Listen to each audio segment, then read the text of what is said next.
Bom dia, boa tarde, boa noite. Meu nome é Ana Beatriz e esse é o podcast Movimente. Nós estamos na 6ª temporada e o filme que vamos discutir hoje é Última Parada, Ônibus 174.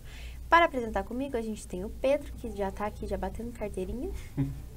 Bom dia, boa tarde, boa noite, tudo bem? Hoje a gente vai falar sobre Última Parada 174. É um filme muito interessante que fala sobre um acontecimento muito marcante no Brasil, do início da década de 20. Então, estou bem curioso para saber como é que vai ser. E da publicidade, né, representando o curso, nós temos o Felipe. Oi, tudo bem? E o nosso convidado de hoje é o Eduardo, que é o professor que, né, organiza todo esse podcast com a gente aqui.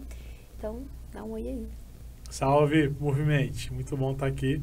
Obrigado pelo convite mais uma vez. Sempre bom falar de bons filmes. Então, né, como o Pedro começou, a gente vai falar de um filme, de um caso real que aconteceu no ano 2000, né, ali na virada do século. E vou ler rapidinho uma contextualização.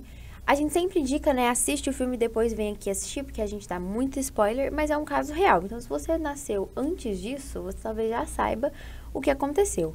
Agora, nós aqui, né, geração Z, não tínhamos nascido ainda, ou a gente era criança, então a gente nem lembra muito bem, nem sabia. Então, vamos lá. Baseado em fatos reais, em 2000, Sandro do Nascimento sobrevive da chacina da Candelária, sequestra um ônibus no Rio de Janeiro, mantendo uma mulher sob mira do seu revólver. Ele, na verdade, mantém, né, 12 reféns, e a gente vai contar todo esse caso, que é um pouco complexo. Então, eu acho que é um dos podcasts que eu mais indico. Assiste o filme, assiste o documentário, já vem aquecido pro caso, porque é um caso bem complexo. Vamos lembrar já desde já, né, que a gente tem 2 materiais sobre o caso. O caso aconteceu de verdade, né, então foi no ano 2000, é isso, né? 2000? 12 de junho. 12 de junho de 2000, Dia dos Namorados, olha só, que louco. E aí, em 2002, vem o Fernando Meirelles, né? Fernando Meirelles? É isso mesmo, né?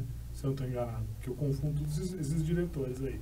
Mas eu acho que é o Fernando Meirelles ou o Zé Padilha. Agora eu fiquei na dúvida. Ixi, eu tô achando que é o Zé Padilha. Zé, Deixa eu confirmar eu acho que aqui. É o Zé Padilha. É que eles são muito parceiros. Eu acho que é o Zé Padilha, mas vai confirmando aí. Ó. O Zé Padilha faz um documentário em 2002 sobre o ônibus 174. Então, o documentário chama Ônibus 174.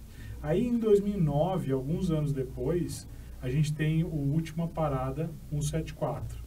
Né? É isso? Isso. Exatamente. Que aí esse é o filme que é com personagens fictícios e tal, que conta a história exatamente do Sandro, enfim, toda a narrativa, mas aí com personagens, né? Então, a hora a gente vai... A história é a mesma, vamos dizer assim, né? Mas os dois fazem sentido, né? O que é importante deixar claro também desde o início é que o documentário tem uma visão mais, vamos dizer assim, visceral sobre a situação. Então, ele mostra muito o prisma por conta da questão assim, de uma análise do que aconteceu. E o filme, ele mergulha mais em cima de trazer quem é o Sandro, né? O personagem Sandro. Então, que tem uma história e tudo mais, quem é ele, por onde viveu, colocam alguns personagens fictícios na história, mas a ideia é narrar quem foi o Sandro, né? Só para esclarecer para a audiência que vai estar assistindo. Assistam os dois. A gente não chegou a uma conclusão de qual é mais interessante, né? E até é o Zé Padilha mesmo, que fez o documentário. E eu acho interessante, o filme, eu lembro que a gente já até passou ele aqui na FACEF para discutir. E ele é um filme que, como ele explora muito a história, né, ele traz toda uma narrativa cronológica da história do Sandro, eu acho que é muito interessante porque te leva no final do filme, né, na cena mesmo da situação dele manter o ônibus em refém, a questionar, nossa, não é assim, um dia ele acordou, resolveu manter um ônibus em refém e é isso. E acho que toda essa construção social, eu faço psicologia, né, não consigo tirar esse olhar, e eu acho que nos anos que eu vou avançando na faculdade, agora eu tô no 4º ano, e tô fazendo estágio de social, e enfim, a gente vai vendo muitas coisas, a gente vê o tanto que é muito importante a gente entender a história de uma pessoa, né? Uma pessoa, ela não chega ali onde ela chegou do nada, e ela é até esses dias eu escutei uma pessoa falando isso, né? Que nós somos um papel em branco. A gente já nasce num contexto, né? A gente já nasce com uma história, que seja dos nossos pais, de onde a gente mora, quem a gente é.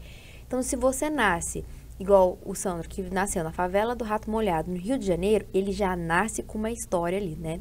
Ele já nasce como um menino de periferia. E o que é um menino de periferia hoje no Brasil, né? Eu acho que o filme me encanta muito nesse quesito, né? De sensibilizar toda a história dele pra gente entender, né? Que, enfim, e eu acho que é até interessante, eu escutei um podcast sobre o caso, pra até ir me recordando de algumas coisas, e a moça do podcast, ela falou uma hora assim, porque ele roubava de vez em quando, meio que normalizando, porque o que contam que ele furtava, né, ali no semáforo, é como se fosse uma sobrevivência, né? Então, ele vendia o almoço pra comprar a janta. Então, até me chamou muita atenção. Ela fala, porque ele furtava de vez em quando e roubava, e às vezes a gente olha muito pro furto como uma coisa assim, meu Deus do céu, e na maioria das vezes tem uma pessoa ali por trás que está tentando sobreviver, né? Então, como que a gente, como sociedade, pode tentar sanar esse problema, né? Sim, eu acho que uma coisa importante de se dizer é que, por mais que no filme a gente veja a parte ali do Sandro, mostre o contexto pelo qual ele fez tudo aquilo, ele chegou naquele momento, é importante também pensar que o ambiente talvez ele não determine, ele potencialize. Porque a pessoa ela tem sim a liberdade, né, de escolher, mas eu concordo também que realmente naquela situação, as escolhas que ele teve, assim, ele não tinha tantas condições, mas eu acredito ainda que a pessoa ainda tem um pouquinho de liberdade de escolha no final de tudo. Comentário. No documentário também eles pegam bastante depoimento, acho que da tia dele ou de uma parente bem próxima, que ele, depois de muito roubar e estar vivendo uma vida no crime, ele sempre dizia que ele queria mudar, que ele iria mudar, que ela ia ter muito orgulho dele algum dia. E é muito doido a gente se retirar de um lugar de terceira pessoa e conhecer quem ele era. Porque você... Não é que você minimaliza o acontecimento, mas você entende melhor por quê, como e tudo dos porquê do que aquilo aconteceu e de como foi o estopim para isso acontecer. Vamos imaginar o seguinte, como é que isso aconteceu? Qual foi o contato que a gente teve com aquele ônibus 174, né? Tava todo mundo vivendo seu dia normal, todo mundo saiu de casa, todo mundo foi trabalhar e tal, e de repente a TV, que era muito forte como um meio de comunicação, né, nos anos 2000 ainda, muito fortalecido, começou a transmitir ao vivo a ideia do sequestro. Aquele homem que entrou dentro, que ninguém sabia quem era, qual é a história dele, de onde ele veio, ele estava sequestrando, quantos passageiros? 12, eu acho. 12, né, passageiros dentro de um ônibus. Não se sabe até hoje se a ideia dele era só assaltar o ônibus e ir embora, se deu alguma coisa errada e ele acabou improvisando ali um sequestro do ônibus, ou se realmente ele premeditou e falou, vou lá sequestrar o ônibus. O fato é que a gente tem contato com a história enquanto sociedade através de um jornalismo na televisão. Vamos lembrar, gente, o jornalismo, que é o quarto poder, que traz de alguma forma o fato da forma como ele quer fazer o recorte. A gente teve assim uma cobertura muito sensacionalista, muito de show. Tem um livro, inclusive, do Zé Beck Jr., que chama Shownalismo, né? Em vez de jornalismo, é shownalismo, né? Que ele, inclusive, cita o caso do ônibus 174 lá, porque se tornou um show ao vivo, quase um reality, sendo transmitido através de close-up, né? Um plano bem fechado no rosto do Sandro o tempo inteiro, né? E através de a gente conhece o Sandro naquele momento através de um julgamento, né? De que, olha, tem alguém querendo fazer mal para pessoas dentro de um ônibus. Então a sociedade já é colocada contra o Sandro, né? Então, assim, depois, enfim, de tudo que aconteceu, Lá na frente, a hora que a gente vai assistir o documentário e depois o filme, a gente começa a entender quem era o Sandro, não justificando, né? Não tratando o Sandro como um inocente e tal, mas entendendo, como a Ana falou, a questão do contexto, né? Vamos lembrar, o Sandro nasceu na favela do Rato, quer dizer, ele sofreu, ele é um sobrevivente da chacina da Candelária.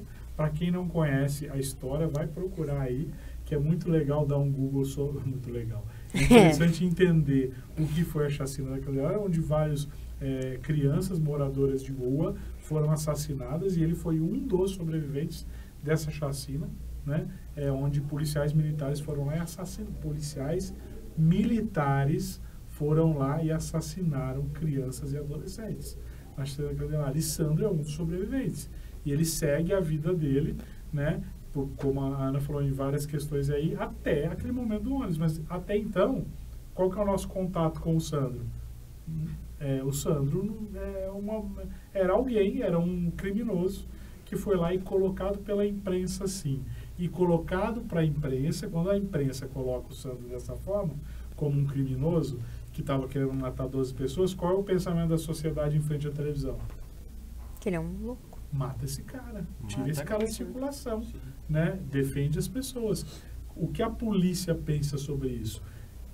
Algo sendo transmitido ao vivo. Pense, a pressão em cima da polícia para agir e para retirar ele de cena. Né? E lembrando que não era qualquer polícia, né? Era o BOP. Perfeito. Era o BOP, era uma polícia que não chega para conversar, né, naquela época. Vamos lembrar o contexto histórico também, que é muito importante. E o Rio de Janeiro vivia sob o governo de Antony Garotinho. Antony Garotinho tinha a polícia como um instrumento de higienização social, né? A polícia servia para eliminar quem pensava diferente. Então era uma mão muito firme, muito dura, né? Um gatilho muito leve. Ele levava a polícia dessa maneira e eles tinham liberdade de realmente higienizar a sociedade. Acho que essa é a palavra que as pessoas vão entender melhor como é que era a postura dessa polícia.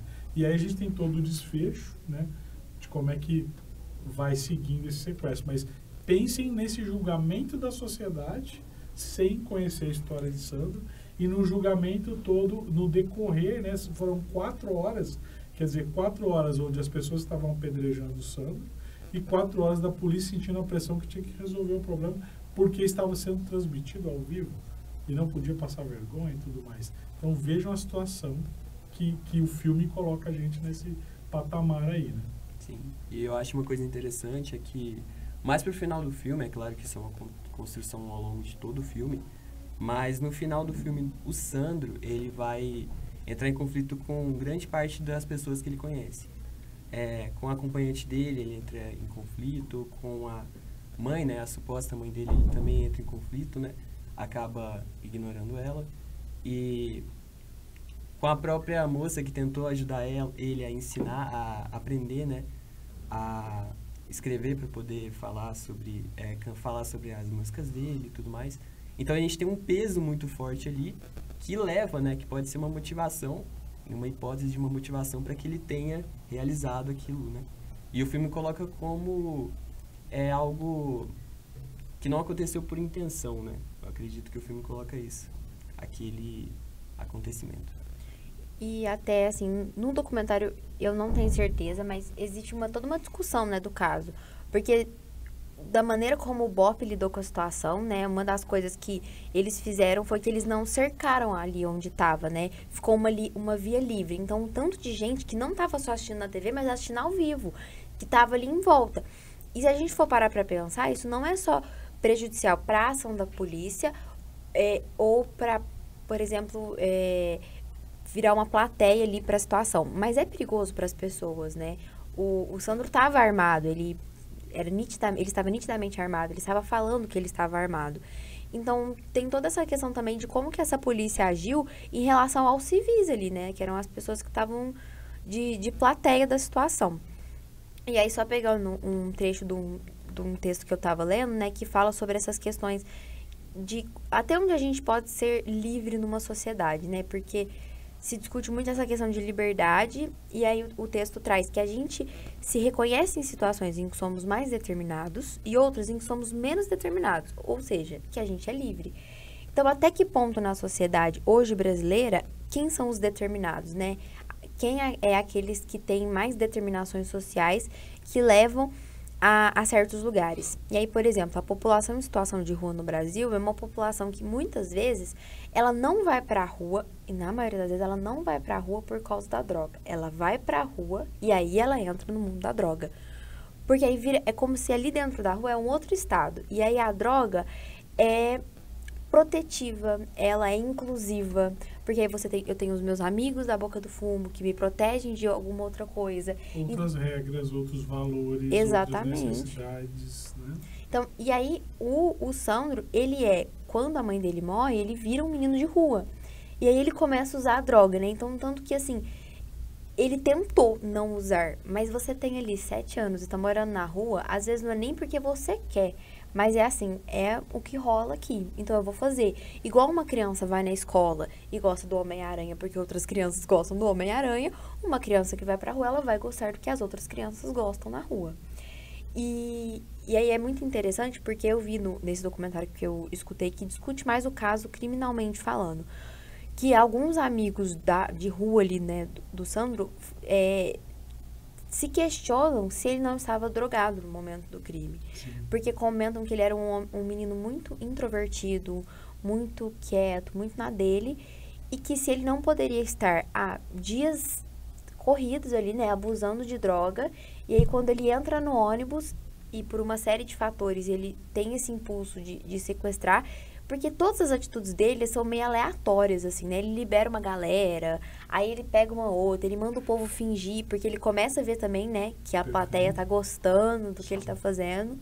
E mostra que ele queria ser ouvido, porque quando ele percebe que aquilo está sendo transmitido, que existe uma TV ali e que outras pessoas estão conhecendo a história dele, ele passa a ser alguém, ele passa de alguém que não era visto na sociedade para alguém que ganha a atenção da sociedade, né? Através das câmeras. Então ele passa a querer demonstrar quem ele é, falar parte da história dele, mesmo sobre o efeito entorpecente, veja só, né? Uhum. Então, quer dizer assim, ele entende que o que ele queria era atenção. Ele precisava de atenção. E talvez foi a forma como ele achou de ser ouvido, de ser visto, né? E assim ele segue negociando e tal. E tiveram vários erros, né, de negociação. A polícia errou não cercar a área, a polícia errou no momento de não esticar essa negociação, querer resolver rápido, porque estava sendo transmitido via TV, então existia uma ansiedade em terminar logo e botar fim naquilo, né, para mostrar que a polícia estava tendo algum tipo de atitude, né. E aí há todo o erro, enfim, né. Se a gente vai chegar no final, a gente vai dar o spoiler do final, acho que não tem problema algum, porque o caso é jornalístico, né? Uhum. Não é um filme com spoiler e tal, mas a forma como acontece o final, né, gente, que é bem, eu brinco assim, né, é bem os trapalhões, né? Porque é uma coisa errada atrás de outra coisa errada. Né? E até uma coisa que o Zé Padilha traz muito no documentário é a questão de muitos policiais não escolherem ser policiais, né? É uma escolha que você faz ali por um ganho financeiro, por uma necessidade, por uma experiência. Enfim, às vezes tem um bom porte físico, ok, vou ser policial. E que isso acontece no Rio de Janeiro porque existe, né, a polícia militar, o BOP, enfim. E o tanto que às vezes esses profissionais não são bem treinados ou bem preparados para essas situações de estresse. E que levam a resoluções como a do caso do ônibus 174, né? Sim, é toda uma análise, né? A gente tem a mídia, como foi falado, né? Os policiais ali naquele momento. Então, realmente é uma situação muito complicada, né? E contando um pouco do spoiler, por assim dizer, né? Sim. No final a gente tem várias versões. Eu fui atrás hoje de alguns conteúdos na internet. Alguns falam que ele foi ou não morto ali, asfixiado. Ali durante o momento que ele estava sendo detido pela polícia, né? Então, existem várias versões, mas o filme, né, falando agora sobre o filme, ele traz isso, né, que ele realmente foi ele enforcado e acabou por morrer. Então, é muito complicado, né? E como você disse, isso pode ser algo que as pessoas gostaram, né? Porque ninguém quer uma pessoa, né? De acordo com o geral, uma pessoa como ele fora, né? E olha só, houve o erro na hora de negociar, porque aí no final da história, que se aproxima do final, depois de 4 horas de conversa, e foram colocando gente para conversar com ele, foram liberando algumas situações ali que não é própria de negociações, né? Numa tentativa de que ele desistisse, né? E isso só girava um enredo para a televisão, né? Para o jornalismo continuar mantendo o seu show no ar, né? E o jornalismo totalmente assim voltado para o show, né?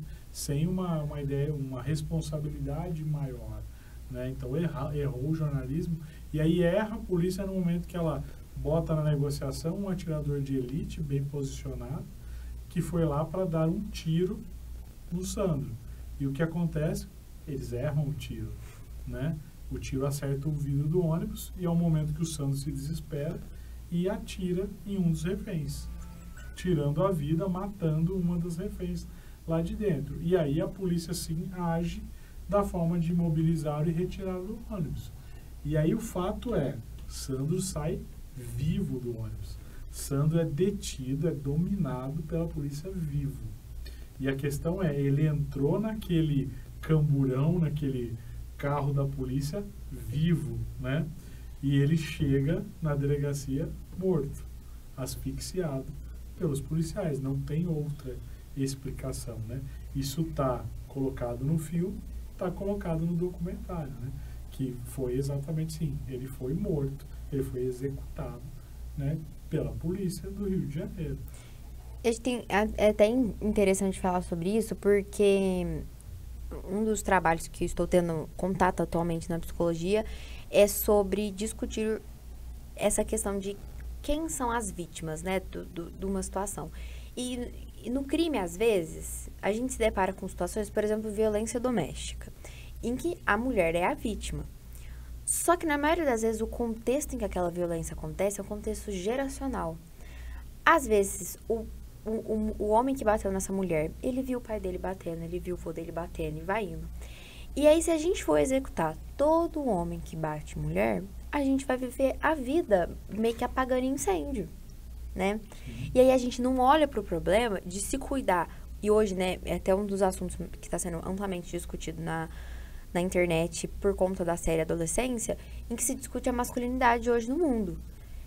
Até que ponto a gente não tem que cuidar desse homem, que ele precisa ser homem, macho, forte e tudo mais, e o tanto que isso não enquadra o homem numa caixinha, né, que não o permite entrar em contato com outras coisas e cria um problema social gigantesco, que um deles seria, por exemplo, a violência contra a mulher. Eu li recentemente um livro que estava bem famoso aí, que é Tudo é Rio, da Carla Madeira, e a gente vê uma situação ali de agressão e de violência. E que ele parte de um menino que viu um pai agressivo, ele parte de um menino de um homem que não sabia lidar com sentimentos mais profundos, como, por exemplo, ciúmes, e que, na maioria das vezes, a sociedade vê esse menino e, não vamos cuidar disso não, né? Não vamos olhar para isso não, e a gente vai repetindo esse processo. Então, eu acho que executar o Sandro ali naquela situação é você falar assim, o menino de periferia, a gente não olha pra ele. O menino que mora na rua, a gente não olha pra ele. Quando ele faz um alarde na sociedade, a gente vai lá e mata. E pronto. A gente resolve o problema dessa forma. Que é a questão da higienização. Perfeito. E aí o problema vai continuando, vai crescendo. E ele toma uma proporção que hoje, por exemplo, o Rio de Janeiro encara, que é algumas pessoas olharem pra situação e falar, não tem o que fazer. O que você faz com o Rio de Janeiro? Mas o Rio de Janeiro partiu de um ponto, né? Ele começou em algum lugar. Então, eu acho que é um filme que ele me causa muito esse impacto, né? E pensando até em criança e adolescente, que hoje em dia é um dos assuntos mais comentados na psicologia, porque era uma população invisibilizada. Então, assim, a criança, ela tem que ir pra escola e ponto final. Se ninguém conversa com ela, a gente não olha, exatamente. Ela existe, mas tá aqui para ser... E aí a gente tem que educar ela para ela ser um bom adulto como se ela fosse um adulto, mas ela é uma criança, ela pensa como uma criança, ela vê o mundo como uma criança. E aí a gente ouve coisas, né? Você citou o próprio adolescência, e só ressaltando o exemplo, né? Tem gente que fala, por exemplo, assim, que o garoto de adolescência, que, enfim, teve alguns problemas desse tipo, como o Sandro, de causar violência, e dizendo assim que o problema, o comentário que você vê, assim, é que o problema foi que ele não apanhou, por isso que ele ficou assim, né? Então a gente sabe que a sociedade é uma sociedade doente e que continua colocando a culpa em algo que, né, que é onde é o contrário desse processo, né? Não é que ele não é porque ele não apanhou que ele causou um problema para a sociedade, né? Talvez ele apanhou de diversas outras formas, né, pela sociedade, e por isso que ele causou um problema. E acho que até inteiro, assim, o importante é a gente discutir esses temas, né? Não só no contexto universitário, mas ampliar. Porque acho que quando a gente está no contexto universitário, você tem contato com muitos conteúdos que aprofundam, né? Então, por exemplo, hoje meu tema de pesquisa é gravidez na adolescência. Então, eu estou tendo um contato muito amplo com isso. E aí, esses dias eu vi um dado do DataSUS, que a gente pode acessar aí a hora que a gente quiser. Só que a gente vai parar para fazer isso? Normalmente, não. E aí mostra que a gravidez na adolescência diminuiu no Brasil. Só que em meninas brancas e amarelas, né? Que se declaram brancas e amarelas. Só que em meninas pardas e negras aumentou drasticamente. E aí onde está o problema? No total, às vezes até diminuiu, mas não para toda a população, né? Para uma porcentagem da população. Então, tanto que é importante a gente tentar trazer esses dados para tentar olhar para qual que é essa sociedade brasileira, né? Quem que é o Sandro nessa sociedade brasileira? No dado lá do DataSUS, quem que é ele lá, né? E tentar sempre resolver o mesmo problema com as mesmas soluções, entre muitas aspas em soluções, e o problema sempre continuar lá, e o problema se reforçar ao passar o tempo, não é de longe a melhor solução que temos a fazer. O Sandro, no documentário, ele perde a mãe degolada, e ele vê a mãe sendo degolada. Então, como que uma criança naquele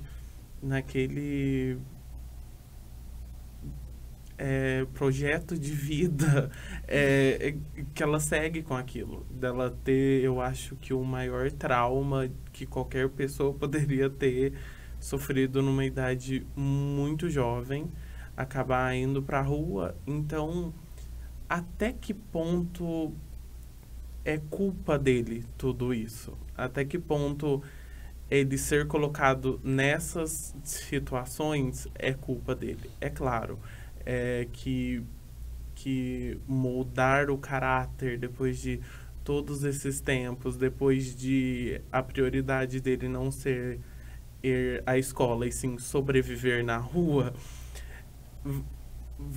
você molda uma pessoa muito, muito diferente e que tem valores e objetivos de vida que são praticamente: eu tenho que sobreviver, tudo que eu tenho que fazer é comer hoje e tomar água hoje, e não ter planos ao longo da vida, e numa sociedade que não tá nem aí pra ele, ou por como que esses traumas afetaram ele, de não dar nenhum tipo de apoio para ele, porque é uma sociedade que não está nem aí até que aconteça um estopim, até que aconteça algo que fere outras pessoas, que estão num grupo social que as pessoas olham com mais dor da dor dessas pessoas. Então, sempre ter em vista que a dor de todo mundo é uma dor real e que a gente tem que arrumar alguma solução para que, de novo, o incêndio nunca se mantenha aceso, e para que não vire uma grande bola de neve, que a gente nunca consiga resolver ir de geração em geração que tem o mesmo discurso, que já nasce mal, já nasce condenado, que bandido bom é bandido morto, porque não é nem de longe a solução, e a gente tem que arrumar algum jeito, porque não dá para a sociedade só caminhar assim para sempre. Sim. Acho que a gente pode até encerrar, né, com esse recorte final, que acho que traz não só a realidade do documentário e do filme, mas a realidade de muitos crimes que às vezes a gente acaba até trazendo pro podcast para discutir que acontecem aqui no Brasil.